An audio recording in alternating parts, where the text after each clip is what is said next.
Tribuners, konflik Rusia dan Ukraina memasuki hari 924 Selasa 4 September tahun 2024. Belum ada tanda-tanda perdamaian. Sebaliknya, dua kubu kian agresif saling gempur. Jika Ukraina menyerbu Kursk wilayah Rusia, sebaliknya, pasukan Rusia mengintensifkan serangan di Donbas. Dalam 48 jam terakhir, Rusia melancarkan serangan rudal balistik ke sejumlah titik penting di Ukraina. Target menyasar fasilitas di kota-kota strategis Ukraina. Ledakan besar tercatat di Poltava, Lviv hingga Oblast Sumy. Presiden Ukraina Volodymyr Zelensky mendesak negara-negara sekutu khususnya blok NATO mengirim pertahanan udara dan rudal secepatnya. Saya mengucapkan duka mendalam untuk seluruh korban atas serangan biadab penjajah Rusia.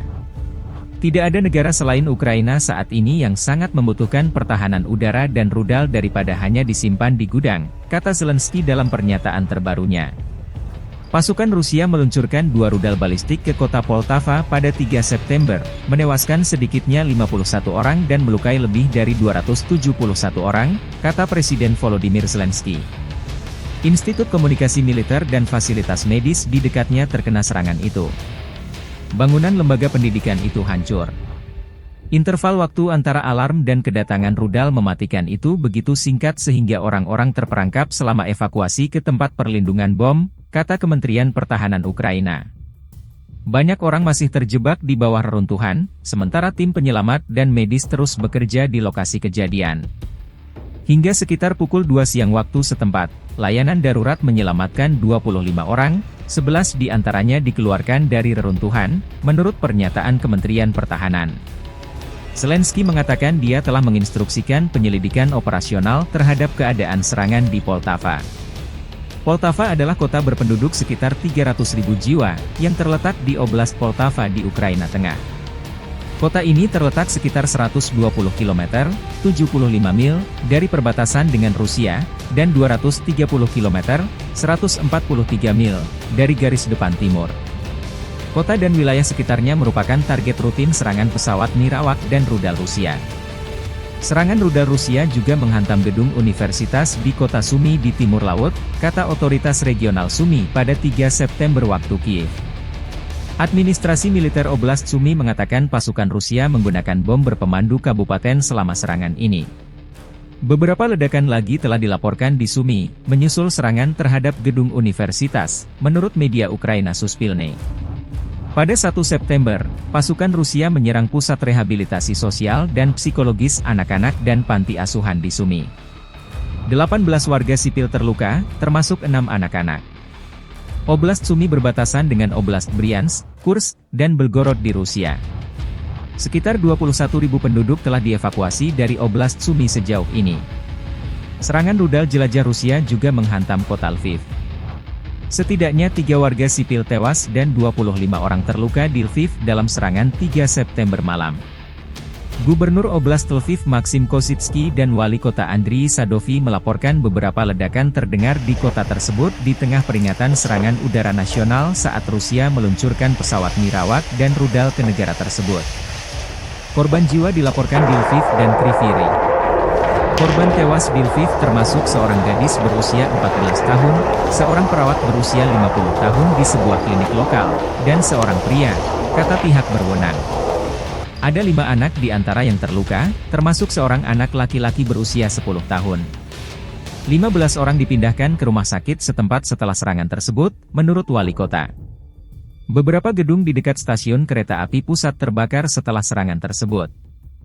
Setidaknya 2 sekolah diliburkan di dekat ledakan, menurut Sadovy. Petugas tanggap darurat dikirim ke lokasi serangan. Angkatan Udara sebelumnya telah memperingatkan tentang ancaman serangan pesawat nirawak dan rudal di beberapa wilayah Ukraina, termasuk Oblast Lviv.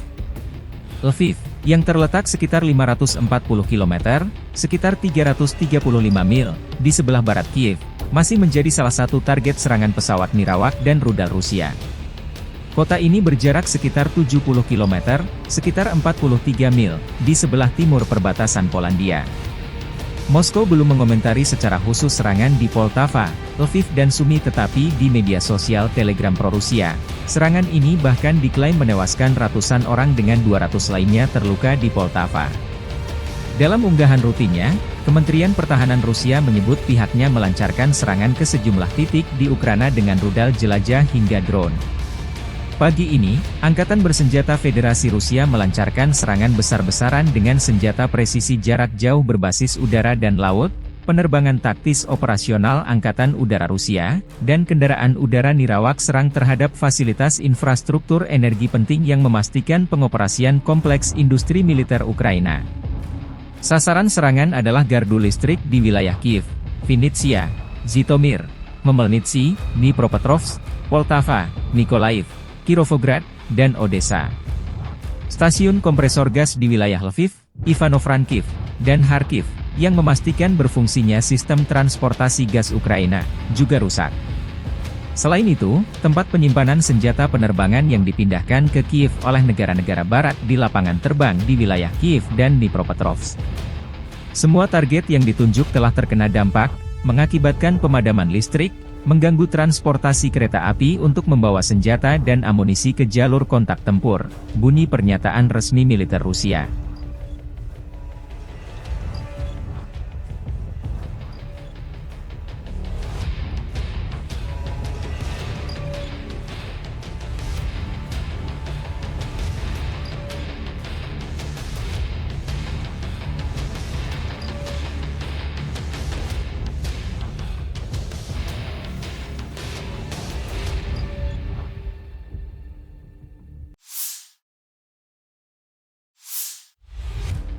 Staf Umum Angkatan Bersenjata Ukraina melaporkan pada 4 September, militer Rusia total kehilangan 620.350 tentara sejak dimulainya invasi skala penuh ke Ukraina pada 24 Februari 2022. Jumlah ini termasuk 1.390 korban yang diderita pasukan Rusia selama sehari terakhir. Menurut laporan tersebut, pasukan Vladimir Putin juga total kehilangan 8.618 tank, 16.848 kendaraan tempur lapis baja, 24.009 kendaraan dan tangki bahan bakar, 17.694 sistem artileri, 1.177 sistem roket peluncur ganda, 940 sistem pertahanan udara, 368 pesawat terbang, 328 helikopter, 14.616 pesawat tanpa awak, 28 kapal dan perahu, dan 1 kapal selam.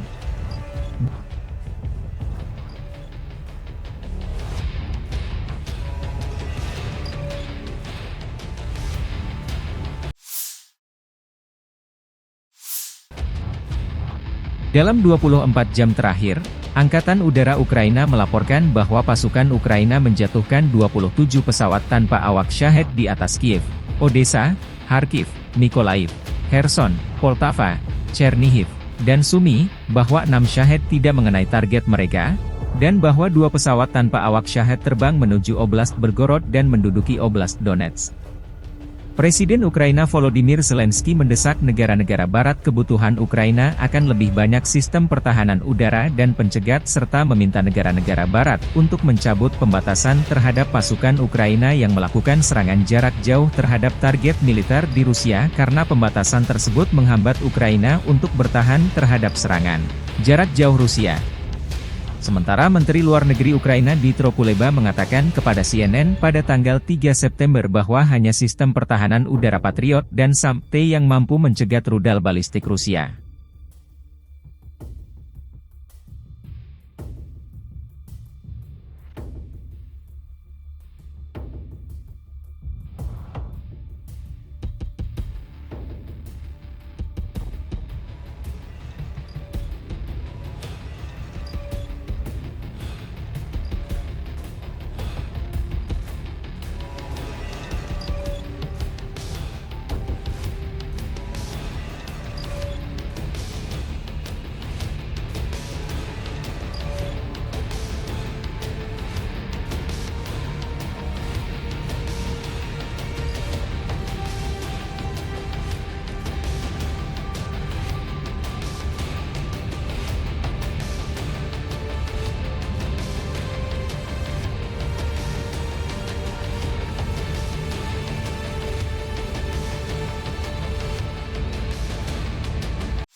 Militer Rusia mencapai sejumlah kemajuan signifikan di berbagai front pertempuran. Analis militer Institute for the Study of War, atau ISW mengamati indikasi selama beberapa minggu bahwa Komando Militer Rusia sedang mengerahkan kembali pasukan dari Kharkiv Oblast Utara, garis Kupiansk Svatove Kremina, dan Zaporizhia Oblast Barat ke Kursk Oblast, dan baru-baru ini mengamati indikasi bahwa Komando Militer Rusia sedang mengerahkan kembali pasukan yang kemungkinan ditujukan untuk operasi ofensif prioritas tinggi di masa depan ke arah Pokrov ke Kursk Oblast. Presiden Rusia Vladimir Putin sejauh ini menghindari pengerahan kembali jenis unit garis depan yang efektif dan berpengalaman dalam pertempuran yang kemungkinan akan diperlukan untuk mendorong pasukan Ukraina dari Kursk Oblast. Dan pernyataan Zelensky menunjukkan bahwa pasukan Ukraina kemungkinan akan mempertahankan posisi di lebih dari 1.100 km persegi wilayah tempat pasukan Ukraina dilaporkan beroperasi di Kursk Oblast sampai Putin memilih untuk mengerahkan pasukan tersebut. ISW menilai bahwa Putin berupaya mempertahankan serangan Rusia terhadap Pokrov dengan mengorbankan penundaan pembersihan Kursk, tetapi serangan itu kemungkinan akan memiliki berbagai dampak penting lainnya pada operasi militer Rusia selama berbagai periode waktu terlepas dari dampaknya terhadap operasi Pokrov saat ini. Meskipun serangan Ukraina ke Kursk Oblast tampaknya memiliki dampak tingkat operasional pada militer Rusia, serangan itu kemungkinan belum mengubah pemikiran tingkat strategis Putin. ISW menilai bahwa Putin berpendapat bahwa Rusia dapat secara perlahan dan tanpa batas waktu menaklukkan Ukraina melalui kemajuan yang lambat dan bahwa Rusia dapat mencapai tujuannya melalui perang yang melelahkan melawan pasukan Ukraina dan dengan bertahan lebih lama dari dukungan Barat untuk Ukraina. Penilaian yang membuat Putin menolak negosiasi perdamaian dengan syarat selain penyerahan Ukraina dan Barat terhadap tuntutannya.